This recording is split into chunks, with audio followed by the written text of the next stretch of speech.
Hello दोस्तों, कैसे हैं आप लोग। स्वागत है आप सभी का मेरे यूट्यूब चैनल इलेक्ट्रिकल गुरु में। होम अप्लायंसेस रिपेयरिंग के ऊपर ये हमारा दूसरा वीडियो है।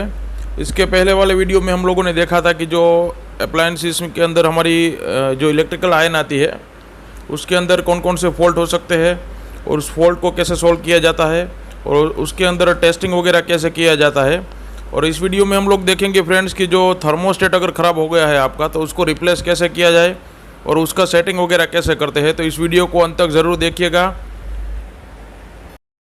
तो फ्रेंड्स, यहाँ से मैं आपको दिखाता हूँ फिर से। बाज़ार से मैं नया वाला थर्मोस्टेट लेके आया हूँ जो तकरीबन 50 से 60 रुपये के अंदर आपको बाज़ार में मिल जाएगा, जो सेम उसी की तरह है। ये हमारा पुराना वाला थर्मोस्टेट है, आपको मैं दिखाने की ट्राई करता हूँ। ये जो है वो नया वाला थर्मोस्टेट है, सेम उसी की तरह है। अब इसके अंदर जो है वो कैसे वर्किंग होता है उसका मैं आपको पूरा थ्योरी बताता हूँ। तो जब आयन है वो ज़्यादा गर्म हो जाएगी, मतलब इसके ऊपर इसको रखना पड़ेगा ना। तो ये वाला जो पॉइंट है इसके ऊपर रखेंगे, मतलब ये पॉइंट है अभी वो स्टार्टिंग में ओपन रहेगा। आपको इसको नज़दीक से मैं दिखाने की ट्राई करता हूँ। इसके जो ये वाले दो कॉन्टेक्ट है अभी स्टार्टिंग में ओपन रहते हैं, ये वाले। और उसके ऊपर जो ये वाला पॉइंट है, मतलब इसको आपको उल्टा करके मैं सीधा दिखाऊंगा तो आपको ज़्यादा इजी लगेगा। अभी ये वाला जो हमारा थर्मोस्टेट है फ्रेंड्स, उसके अंदर ये दो कॉन्टेक्टर हमारे दिए होते हैं। उसके बीच यहाँ पे इस दो कॉन्टेक्ट के बीच कार्बन आ जाता है, तो उसको आप घिस के भी सही कर सकते हैं। उसके अलावा अगर आपको ज़्यादा जल गया हो तो उसको रिमूव करना पड़ेगा। और इसको ध्यान ये रखना है कि उसके ऊपर यहाँ पे पीवीसी की एक टिप हमें दी होती है, ये निकल ना जाए, उसका ध्यान रखना है, वरना पूरा आयन है वो शॉर्ट हो जाएगा। क्योंकि आपका सप्लाई जो है वो फेज वायर से सीधा इसके सीरीज में होकर इलेक्ट्रिक आयन के अंदर जाएगा।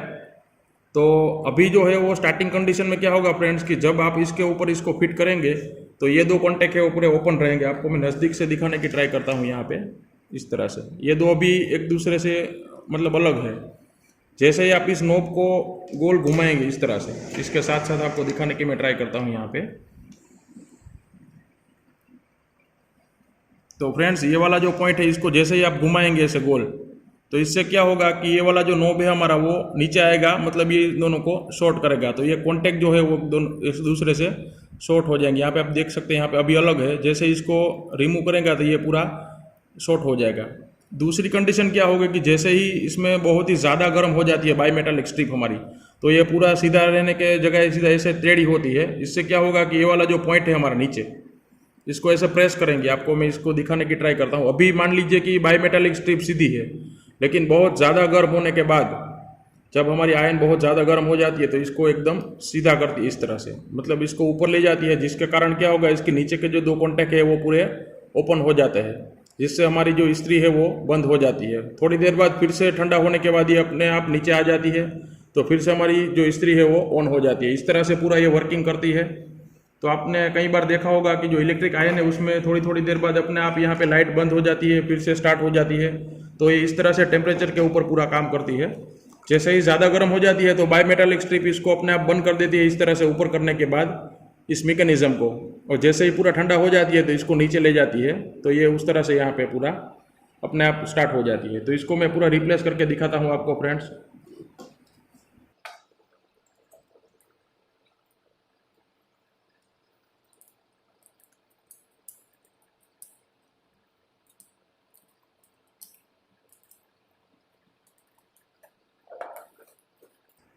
इसको प्लायर की मदद से पूरा टाइट कर देते हैं हम स्क्रू को।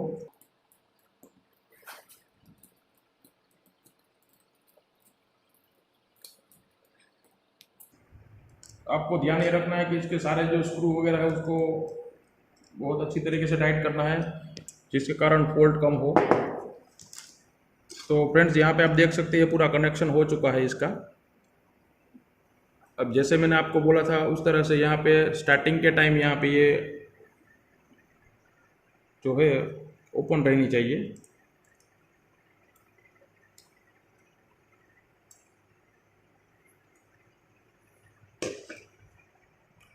तो फ्रेंड्स, यहाँ पे आप देख सकते हैं मैंने इसका जो थर्मोस्टेट है उसको पूरा चेंज कर लिया है। अब आपको उसको फिर से टेस्टिंग करके दिखाता हूँ कि जो नया वाला थर्मोस्टेट हम लोगों ने लगाया है वो पूरा ठीक से काम कर रहा है कि नहीं।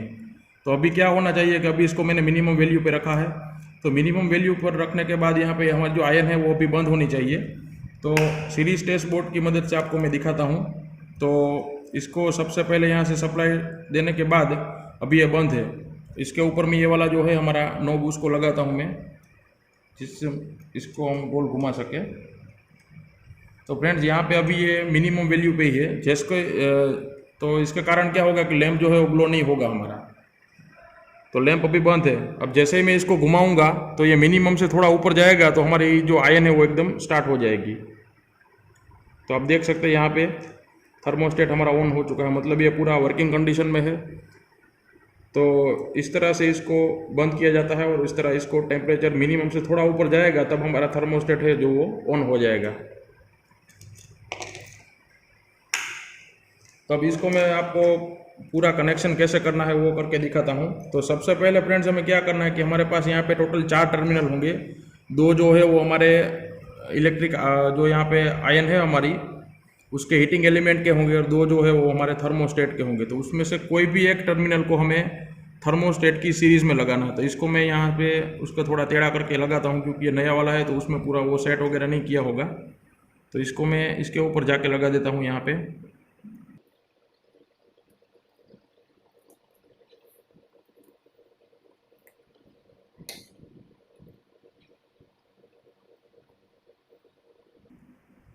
तो फ्रेंड्स यहाँ पे आप देख सकते हैं इस तरह से मैंने कनेक्शन किए हैं। हमारे पास टोटल 4 टर्मिनल थे, उसमें से मैंने थर्मोस्टेट के किसी एक टर्मिनल को यहाँ पे जो हमारी इलेक्ट्रिक आयन है उसका हीटिंग एलिमेंट है उसके साथ सीरीज में दे दिया है। मतलब अब इन 2 पॉइंट के बीच हमें सप्लाई देना होगा और उसके बाद फिर से मैं आपको चेक करके दिखाता हूँ ये कैसे काम करता है। तो फ्रेंड्स यहाँ पे मैंने एक यहाँ पे सप्लाई दिया है और दूसरा यहाँ पे दिया है और अभी फ़िलहाल जो है हमारा थर्मोस्टेट बंद है। जैसे ही मैं इसको नॉब की मदद से घुमाऊंगा तब ये पूरा स्टार्ट होगा। तो आप देख सकते हैं हमारी इलेक्ट्रिक आयन जो है वो भी इसकी मदद से स्टार्ट होगी। जैसे ही मैं इसको पीछे लेके जाऊंगा तो ये बंद हो जाएगी। अब रही बात हमारे इंडिकेटिंग लैंप की, तो उसको कहाँ पे कनेक्ट करेंगे। तो फ्रेंड्स यहाँ पे हमारे पास जो हमारा ये वाला इंडिकेटिंग लैंप है उसके 2 वायर होंगे। तो इन दोनों को मैं इसी के साथ यहाँ पे लगाना होगा हमें, मतलब जो इंडिकेटर लैंप है उसके दोनों वायर को हमें हमारी जो हीटिंग एलिमेंट है उसी के साथ पैरेलल में लगाना होगा यहाँ पे। तो मैं उसको लगा के आपको दिखाता हूँ। तो ये पूरा कनेक्शन हो गया फ्रेंड्स हमारा। अब रही बात थर्मोस्टेट के सेटिंग की, तो फ्रेंड्स यहाँ पे आपको कई बार ऐसा होगा कि जो ये वाला पॉइंट है उसको, मतलब ये वाला जो मिनिमम वैल्यू है यहाँ से इसके साथ ये शॉर्ट है तो उसको थोड़ा ऊपर जाएगा जब ये, तब इसको स्टार्ट होना चाहिए। लेकिन कई बार क्या होता है कि आप इसको पूरा घुमाने के बाद फिर स्टार्ट होके ये वाला जो नॉब है हमारा वो स्टार्ट होता है। मतलब जो थर्मोस्टेट है उसकी सेटिंग ठीक से नहीं होती होगी। तो इसको सेट कैसे करेंगे तो आपको मैं फिर से दिखाने की ट्राई करता हूँ यहाँ पे नज़दीक से थोड़ा। ये नीचे वाला जो प्रोब है आपको दिखा हो रहा होगा यहाँ पे, ये वाला जो पॉइंट है फ्रेंड्स यहाँ पे नीचे। तो अभी ये फ़िलहाल मिनिमम पे है, मतलब ये अभी ओपन है। जैसे ही मैं इसको गोल घुमाऊँगा तो आपको ऐसा टक जैसे आवाज़ आएगा थोड़ा। तो फ्रेंड्स यहाँ से ये वाला जो हमारा आयन है वो स्टार्ट होता है। मतलब अभी मैंने इसमें पूरा सेटिंग कर लिया है इसलिए इसमें यहाँ पे जाके ही पूरा स्टार्ट होता है इस तरह से, ये वाले पॉइंट से। मतलब आपको मैं दिखाने की ट्राई करता हूँ। ये वाला जो नॉब है हमारा उसमें क्या होता है कि अभी यहाँ से स्टार्ट करेंगे तो फ्रेंड्स ये मिनिमम से थोड़ा ऊपर जाएगा तभी हमारा जो ये वाला है यहाँ पे नायलॉन या फिर अलग अलग सिल्क मटेरियल जो है उसके पास पॉइंट पहुँचेगा तभी हमारा जो ये वाला इस्त्री है वो स्टार्ट होना चाहिए। ये नहीं हो कि मिनिमम पे भी ये स्टार्ट हो जाए। तो उसको सेट करने के लिए यहाँ पे आपको मैं दिखाता हूँ। इसके बीच में यहाँ पे एक स्क्रू हमें दिया होता है जिसको स्क्रू ड्राइवर या टेस्टर की मदद से ऐसे जहाँ पर से आपको ऑन करना हो वहाँ पे लेके जाएंगे आप इसको, वहाँ पे लेके इसको पकड़ के पूरा टाइट करेंगे तो वहाँ से आपका सेटिंग जो है वो कंप्लीट हो जाएगा। ठीक है फ्रेंड्स, तो ये था थर्मोस्टेट को सेट करने की बात। अब इसको पूरा आप बंद करने का सिखाता हूँ मैं आपको, कैसे बंद करेंगे पूरा उसको। तो उसका एनक्लोजर जो है उसको ले लेते हैं हम इस तरह से यहाँ पे। तो ये वाला जो है उसका ऊपर का बॉडी होता है पूरा वो पीवीसी का होता है जिसको छूने से आपको शॉक वगैरह नहीं लगेगा। अब इसके बीच में यहाँ पे जो होल हमें दिया होता है उसके बीच हमें इंडिकेटर लाइट को यहाँ से निकालना पड़ेगा। तो उसको मैं निकाल लेता हूँ यहाँ से।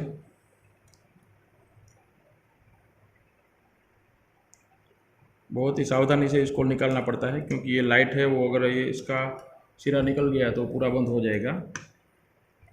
इसको निकालने के बाद फ्रेंड्स यहाँ पे बाकी के जो 2 पॉइंट हमें दिए होते हैं उसमें से हमें दो, हमारे जो सप्लाई के 2 सिरे हमने रखे थे, ये वाले 2, इसमें से किसी में भी आप फेज़ और किसी में भी न्यूट्रल दे सकते हैं। इसमें फेज़ न्यूट्रल कुछ वो फिक्स नहीं रहता है, क्योंकि जो थर्मोस्टेट है वो अल्टीमेटली उसके सीरीज़ में आना चाहिए, हमारे जो आयन है उसके हीटिंग एलिमेंट के सीरीज़ में आना चाहिए, बस उतना ही। तो उसको मैं यहाँ से नीचे से निकालने की ट्राई करता हूँ पूरा।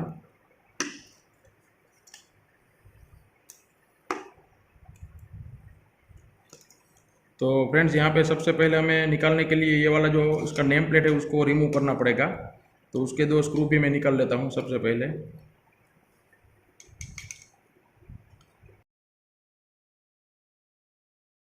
तो फ्रेंड्स यहाँ पे हमने एनक्लोजर के बीच में से जो 2 मेन टर्मिनल थे हमारे उसको निकालना था, उसको निकाल लिया है, और उसके बीच में से जो इंडिकेटर लाइट थी उसको भी निकाल लिया। अब इसको फिट करने के लिए हमें क्या करना पड़ेगा कि यहाँ पे जो 2 स्क्रू थे उसको फिट करेंगे सबसे पहले।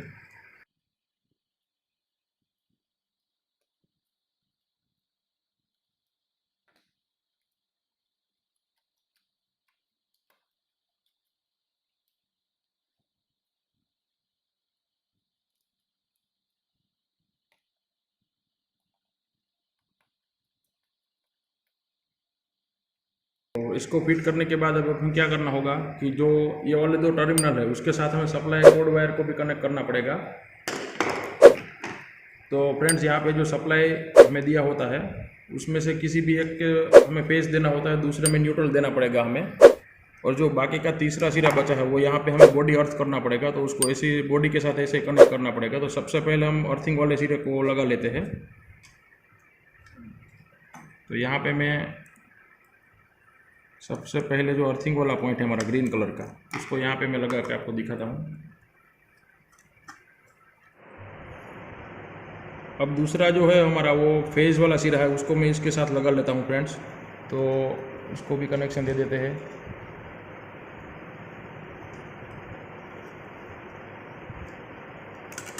तो यहाँ पे आप किसी में भी फेज़ या न्यूट्रल बार ब्लैक मतलब जो वायर है उसके साथ रेड को भी आप कनेक्ट कर सकते हैं। यहाँ पे उसमें कुछ फिक्स नहीं है कि लेफ़्ट साइड आपको रेड कनेक्ट करना है या राइट साइड को आप रेड कनेक्ट करना है, मतलब दोनों में से किसी में भी एक में फेज़ और किसी में भी एक में आप न्यूट्रल कनेक्शन दे सकते हैं। तो यहाँ पे मैंने फेज़ का कनेक्शन दे दिया है। अब बाकी जो बचा हमारा न्यूट्रल वाला कनेक्शन है ब्लैक वायर का, उसका भी कनेक्शन यहाँ पे हम दे देते हैं। इसमें फ्रेंड्स कई लोग क्या करते हैं कि जो अर्थिंग वाला सिरा है उसको स्किप करते हैं कनेक्शन में, तो वो मैं आपको करने की सलाह बिल्कुल नहीं दूंगा, क्योंकि वो बहुत ही रिस्की रहता है। यहाँ पे बॉडी को कंपलसरी अर्थ करना ही चाहिए।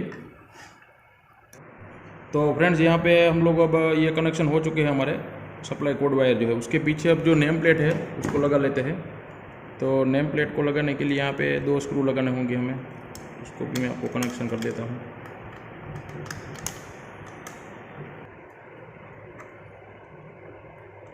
तो यहाँ पे फ्रेंड्स उसका जो नेम प्लेट है वो फिट हो चुका है।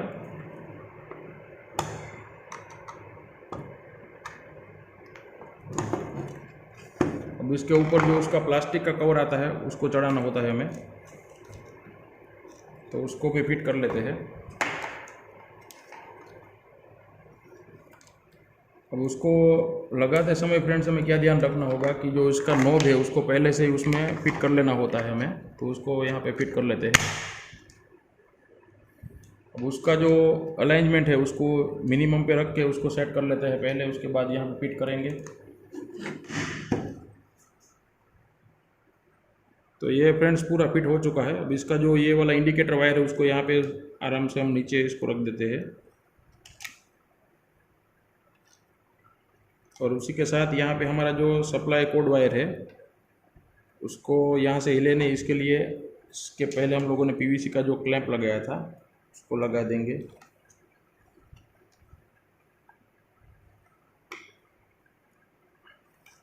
जिससे क्या होगा कि जो हमारा वायर है वो खींचे नहीं, या तो फिर इससे यहाँ पे से हिले नहीं, इसके लिए।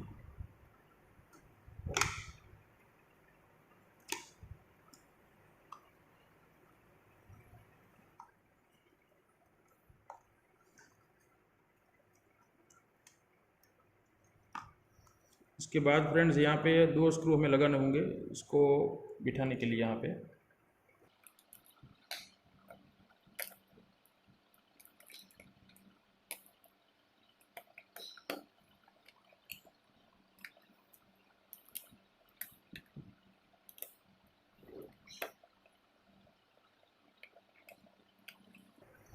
अब ये पूरा कंप्लीट हो जाए उसके बाद यहाँ पे पीछे से हमें इसको ऐसे फिट कर देना है इसके एनक्लोजर को, और फिट करने के बाद यहाँ पे एक पीछे जो स्क्रू लगाना होता है लंबा वाला उसको भी फिट कर देते हैं।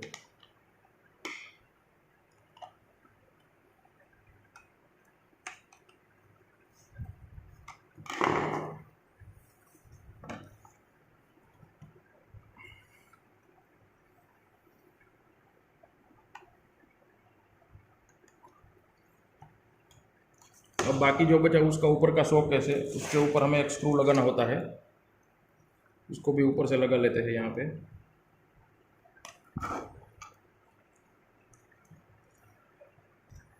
तो यहाँ पे फ्रेंड्स ये वाला भी स्क्रू हम लोगों ने फिट कर लिया। अब इसके ऊपर का जो ये वाला पॉइंट है उसको भी फिट कर देते हैं ताकि हमारी जो इस्त्री है आयरन हमारी वो पूरे कंप्लीट तरीके से एकदम फिट हो जाए।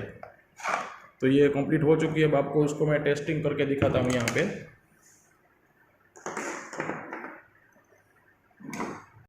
तो फ्रेंड्स इसको टेस्ट करके देखते हैं यहाँ पे। तो उसको सप्लाई कोड वायर के साथ में जोड़ता हूँ। अब इसको यहाँ पे मिनिमम पे रखूँगा मैं सबसे पहले। अब स्टार्ट करता हूँ। अब यहाँ पे आप देख सकते हैं लाइट अभी ऑन नहीं हो रही है। जैसे ही मैं इसको चालू करता हूँ तो यहाँ पे लाइट ऑन होनी चाहिए हमारी। तो आप देख सकते हैं यहाँ पे लाइट ऑन हो चुकी है हमारी। अब थोड़ी देर बाद इसको रखते हैं, उसके बाद देखते हैं कि इस्त्री ठीक से गर्म हुई है या नहीं। तो फ्रेंड्स यहाँ पे आप देख सकते हैं, आपको मैं गर्म है वो तो नहीं दिखा सकता, लेकिन आपको यहाँ पे छू के दिखाता हूँ। यहाँ पे पूरी अभी ठीक से गर्म हो गई है। तो फ्रेंड्स आपको मेरा ये वीडियो पसंद आया हो तो इसे ज़्यादा से ज़्यादा लाइक कीजिएगा, मेरे चैनल को सब्सक्राइब करना मत भूलिएगा। अगर इसके बाद भी अगर आपको कुछ मेरे वीडियो में क्वेरी रही हो या कुछ क्वेश्चन रहे हो तो आप मुझे बेझिझक इनबॉक्स में पूछ सकते हैं। इसके अलावा अगर आपका कोई भी सजेशन हो कि किसके ऊपर वीडियो बनाया तो आप मुझे बेझिझक इनबॉक्स में बता सकते हैं। Thank you.